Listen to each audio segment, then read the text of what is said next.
देख रहे हैं SPN9 न्यूज और स्वागत है आपका हमारी खास अपडेट में। मैं हूं आपके साथ अभिलाष।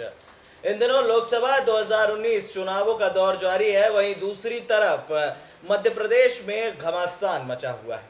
मध्य प्रदेश की 29 सीटों के लिए जो घमासान होना है, उससे पहले ही मध्य प्रदेश के मुख्यमंत्री कमलनाथ के करीबियों के घर छापेमारी हुई और 281 करोड़ का घोटाला सामने आया है। जी हां, आईटी ने रात 3 बजे मध्य प्रदेश समेत कई ठिकानों पर रेड की, दिल्ली के भी कई ठिकानों पर रेड की गई और उसके बाद 281 करोड़ का घोटाला सामने आना ये दर्शाता है ठीक लोकसभा चुनाव से पहले कि क्या ये जो साजिश है, ये क्या एक सोची समझी साजिश है, प्री प्लान्ड साजिश है, या फिर वाकई में घोटाला जो है वो किया गया है।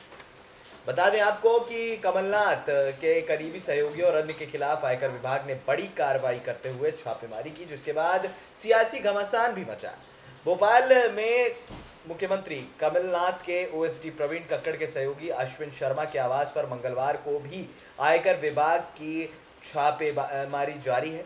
आयकर विभाग की माने तो छापों के दौरान करीब 281 करोड़ रुपए की बेहिसाबी नकदी के रैकेट का खुलासा हो गया है। ये बहुत बड़ा खुलासा जो है ये मध्य प्रदेश के इतिहास में हुआ है।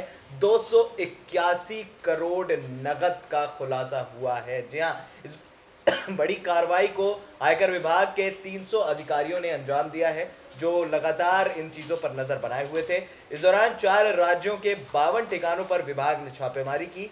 सीबीडीटी ने कहा है कि नकदी का एक बड़ा हिस्सा दिल्ली में बड़े राजनीतिक दल के मुख्यालय भेजा जाना था, यह भी खुलासा हुआ है। यानी कि ये नगद किसी न किसी पॉलिटिकल पार्टी के पास जाने वाली थी। अभी किसके पास जाने वाली थी ये फिलहाल हम नहीं बता सकते। आयकर विभाग ने सोमवार को भी बताया था कि 14.6 यानी कि करीब 14 करोड़ 60 लाख रुपए की बेहिसाबी नकदी भी बरामद हुई थी और मध्य प्रदेश और दिल्ली के बीच हुए संदिग्ध भुगतान से जुड़ी डायरी और कंप्यूटर फाइलें भी कब्जे में आयकर विभाग ने ले ली थी। जी हां, केंद्रीय प्रत्यक्ष कर बोर्ड यानी कि सीबीडीटी ने कहा है कि विभाग को 20 करोड़ की संदिग्ध नकदी के तुगलक रोड पर रहने वाले महत्वपूर्ण व्यक्ति के घर से दिल्ली की बड़ी राजनीतिक पार्टी के मुख्यालय तक कथित तौर पर जाने के सुराग भी मिले हैं। यानी कि पैसों का लेन देन कांग्रेस की तरफ से जारी था, पैसों का लेन देन एक बड़े राजनीतिक दल के पास जाना था और यही पैसा नगद के रूप में लोगों तक पहुंचाया जाना था।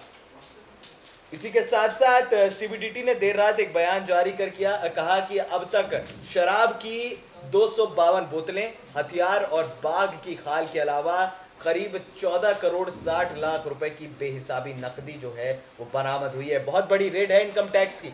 जी हाँ, बता दें आपको कि सीबीडीटी आयकर विभाग के लिए नीति तैयार करती है। सीबीडीटी ने यह भी कहा कि मध्य प्रदेश में छापेमारी से कारोबार, राजनीति एवं सार्वजनिक सेवा समेत विभिन्न क्षेत्र के कई व्यक्तियों के जरिए 281 करोड़ रुपए की बेहिसाबी नकदी जुटाने के व्यापक एवं रैकेट का बड़ा पता चला है। उन्होंने ये भी कहा कि नकदी का एक हिस्सा दिल्ली में बड़े राजनीतिक दल के मुख्यालय तक भेजा गया है। अब ये बात समझी जा सकती है कि जिस मध्य प्रदेश के बाद पास किसानों को देने के लिए पैसा नहीं है, उस मध्य प्रदेश में एक ऐसे शख्स के घर से करीब 250 करोड़ की नकदी बरामद होती है जो चुनाव नहीं लड़ता है। यानी कि पैसे का पूरा लेन देन अब काफ़ी ज़्यादा तेज़ी से बढ़ चुका था। सीबीडीटी ने भी कहा कि दिल्ली के पौष इलाकों में कई बेहिसाबी बेनाम संपत्तियों का भी पता लगा है। आचार संहिता के उल्लंघन के मामलों में चुनाव आयोग के संज्ञान में भी लाया गया है। इस मामले को जारी चुनावी मौसम के दौरान कथित कर चोरी एवं हवाला लेन देन के आरोपों पर की गई छापेमारी में सोमवार को भी भोपाल, इंदौर, गोवा, दिल्ली और राष्ट्रीय राजधानी क्षेत्र में विभिन्न परिसरों पर जारी रही। विभाग के 300 कर्मियों ने कमलनाथ के करीबी और अन्य 52 ठिकानों पर रविवार तड़के छापा मारना शुरू कर दिया। जी हां, सूत्रों की माने तो इस बात की प्रबल संभावना है कि इस अभियान के दौरान बरामद नकदी का इस्तेमाल मध्य प्रदेश और दिल्ली में राजनीतिक चुनाव प्रचार एवं मतदाताओं को रिश्वत देने के लिए किया जाने वाला था। क्योंकि अमूमन जब आप मध्य प्रदेश या फिर किसी अन्य राज्य में जाते हैं, जब छोटे एरियाज में जाकर पैसों का बंटवारा होता है, शराब की बोतलें फटती हैं और उसके बाद लोग जो है 500-500 रुपए में अपने वोट डालने के लिए तैयार हो जाते हैं। ये फैक्ट रियलिटी है, इस बात को कोई नकार नहीं सकता।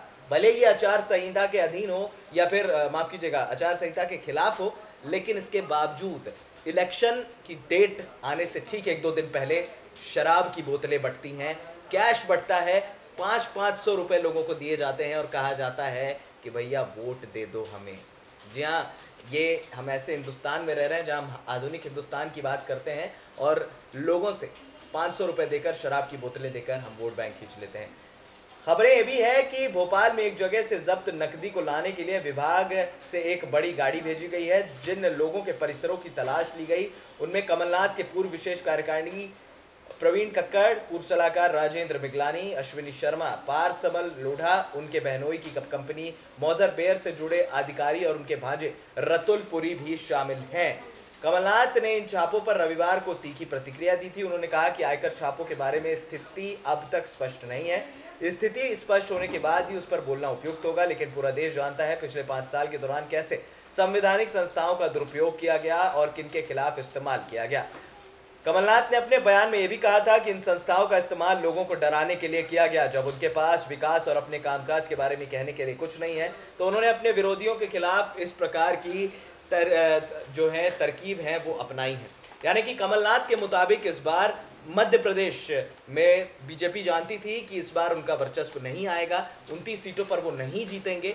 इस वजह से यहाँ पर कमलनाथ के कहने के मुताबिक भारतीय जनता पार्टी ने कमलनाथ और उनसे जुड़े लोगों के घरों पर छापेमारी करवाई है। यानी कि इनकम टैक्स की जो रेट पड़ी है वो भारतीय जनता पार्टी के कहने पर पड़ी है। यानी कि 281 करोड़ जो नगद बरामद हुई है। अब ऐसा तो है नहीं कि दूध का दूल्हा कोई है। अगर ऐसा दूध का दूल्हा होता तो यहाँ पर हमारे यहाँ जो स्कीम्स निकाली जाती हैं किसान को लेकर या बाकी चीज़ों को लेकर, ये निकालने की ज़रूरत नहीं पड़ती। ये जो नगद जो आता है 281 करोड़ एक बहुत बड़ी रकम होती है। हम आप शायद ज़िंदगी में देख भी नहीं पाएंगे, लेकिन इतनी बड़ी रकम जाहिर तौर पर एक तरह से चुनाव जीतने के लिए ही लाई गई थी। 250 से ज़्यादा शराब की बोतलें ये दर्शाती हैं कि एक बड़े राजनीतिक दल के पास ये पैसा जाने वाला था। एक बड़ी पैमाने पर राजनीति यहाँ पर खेली जा रही थी। 281 करोड़ का इतना बड़ा घोटाला आईटी के सामने आया है।